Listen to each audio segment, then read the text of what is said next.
जय हिंद साथियों, स्वागत है मेरे YouTube चैनल मोटिवेशन विथ राज में। आज हम संज्ञा लेसन प्लान के बारे में बात करेंगे। संज्ञा का लेसन प्लान जो हमने बनाया है वो आपको हम दिखा रहे हैं। तो आइए हम शुरुआत करते हैं संज्ञा लेसन प्लान। सबसे पहले टीचिंग मेथड में हम लिखेंगे कौन कौन मेथड से हम बच्चों को पढ़ाएंगे। तो आप 2 या 3 लिख सकते हैं इसमें, आगमन निगमन विधि और प्रश्नोत्तर विधि। और इसके इस तरफ आएंगे तो टीचिंग एड्स में श्यामपट हो गया, पॉइंटर हो गया, अनुशिक्षण सामग्री। इसमें आप जो जो यूज करेंगे वो लिख सकते हैं, या तो आप एक ही पॉइंट में लिख सकते हैं, कक्षा उपयोग सामग्री। अब आते हैं जनरल ऑब्जेक्टिव में। तो पहला जो पॉइंट होगा, छात्रों में मातृभाषा के प्रति रुचि जागृत करना, छात्रों के शब्द भंडार, मुहावरों एवं लोकोक्तियों में वृद्धि करना। अगला पॉइंट होगा स्मरण, तर्क एवं कल्पना शक्ति की अभिवृद्धि करना। और स्पेसिफिक ऑब्जेक्टिव में हम बात करेंगे तो विद्यार्थी संज्ञा का प्रत्यास्मरण कर सकेंगे, छात्रों संज्ञा में आई कठिनाइयों का वर्गीकरण कर सकेंगे, छात्रों में संज्ञा के विभिन्न प्रकारों की तुलना कर सकेंगे। और प्रीवियस नॉलेज में लिखेंगे छात्र संज्ञा के बारे में जानकारी रखते हैं।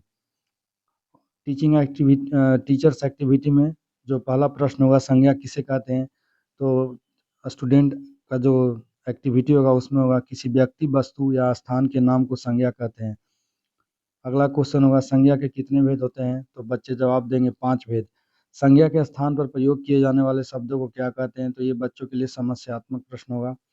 और स्टेटमेंट ऑफ एम में लिखेंगे आज हम लोग संज्ञा एवं उसके भेदों के बारे में अध्ययन करेंगे।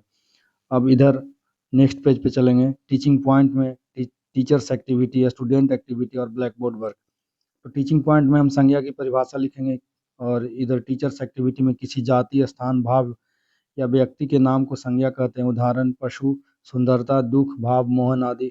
और छात्र क्रियाशीलन में छात्र ध्यान पूर्वक सुनेंगे। और ब्लैक बोर्ड पे हम संज्ञा लिख देंगे और उस व्यक्ति, वस्तु, जाति, भाव जो भी है फिगर बना देंगे। अब संज्ञा के भेद आएंगे। संज्ञा के 5 भेद होते हैं। पहला जातिवाचक लिख देंगे, किसी संज्ञा शब्द से व्यक्ति, वस्तु, स्थान की संपूर्ण जाति का बोध उसे जातिवाचक संज्ञा कहते हैं, जैसे मनुष्य, पक्षी आदि। और उसके बाद व्यक्तिवाचक संज्ञा, भाववाचक संज्ञा ऐसे ही लिख लेंगे। फिर नेक्स्ट पेज पे आएंगे तो समूहवाचक संज्ञा, द्रव्यवाचक संज्ञा, जिन संज्ञा शब्दों से वस्तु के मूलतः पदार्थों अर्थात द्रव्य का ज्ञान होता है उसे द्रव्यवाचक संज्ञा कहते हैं। और इधर ब्लैक बोर्ड वर्क में लिख देंगे समूहवाचक संज्ञा का सवाह, कक्षा, सेना, भीड़, लड़ाई। और समूहवाचक का इधर देखिए टीचर्स एक्टिविटी में डिफिनेशन लिख के एग्जाम्पल दे देंगे। द्रव्यवाचक में इधर ब्लैक बोर्ड पे लिख देंगे दूध, दही, घी, पानी। और अब यहाँ पे लास्ट पेज पे चलते हैं जहाँ पे रिकैप्चुलेशन होता है, पुनरावृत्ति। तो इसमें लिखना होता है कि हमने आज क्या पढ़ा, तो लिख देंगे आज हमने संज्ञा के बारे में पढ़ा, किसी व्यक्ति, वस्तु, स्थान के नाम को संज्ञा कहते हैं, उदाहरण दे देंगे।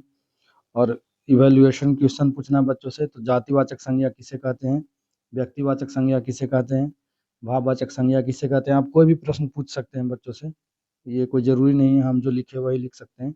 और गृह कार्य में भी आप कुछ भी दे सकते हैं, जैसे हमने यहाँ पे प्रश्न दिया है पानी, तेल, मोहन, पटना, खुशी, कक्षा, भीड़, दुख, बुढ़ापा, पर्वत, अमेरिका, चीन आदि को संज्ञा के अलग अलग भेदों के अनुसार छाट कर लिखें। तो ये था मेरा संज्ञा का लेसन प्लान।